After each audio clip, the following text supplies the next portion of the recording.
89 میں یہ صورتحال تھی کہ یہاں پر تقریباً 36 ممالک سے زیادہ جو ہے وہ طلباء تھے. ابھی جامعہ کے فیض یافتگان تقریباً میرا خیال ہے 40 سے اوپر ممالک میں ہیں.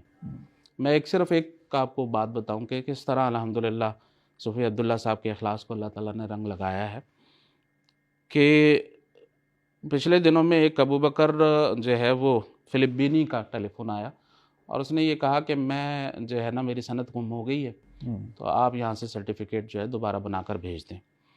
تو اسی دوران یہ بات چیت چل رہی تھی 2-4 دن کے اندر اس نے کہا کہ عبد الرحمن کا انتقال ہو گیا.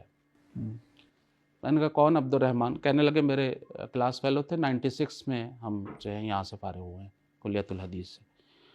تو بہرحال میں نے ان کے لیے دعائیہ کلمات اور جو بنتا تھا وہ کہا. میں نے کہا یہ عبد الرحمن صاحب کی مصروفیت کیا تھی؟ تو انہوں نے کہا سب سے بڑا جو فلپین کے اندر سلفی ادارہ ہے اس کے وہ مدیر تھے ماشاءاللہ. اور اس ادارے کے اندر 350 کے قریب طلباء تھے جو پڑھ رہے تھے اور وہ 16 سال سے جو ہے نا وہاں پر بحیثیت مدیر کام کر رہے تھے. تو بہرحال اللہ تعالیٰ نے بڑا کام لیا ہے ان سے. تو اسی دوران مجھے خیال آیا کہ ان سے جن سے بات کر رہا ہوں ان سے تو پوچھوں آپ کیا کر رہے ہیں. تو میں نے ان سے بھی پوچھا کہ ابو بکر آپ عبد الرحمن کا تو آپ نے بتا دیا. تو وہ کہنے لگے خلیل الرحمن لکھوی صاحب کے بڑے چہتے شاگرد تھے عبد الرحمن. تو میں نے کہا آپ کی کیا خدمات ہیں، آپ کیا کر رہے ہیں؟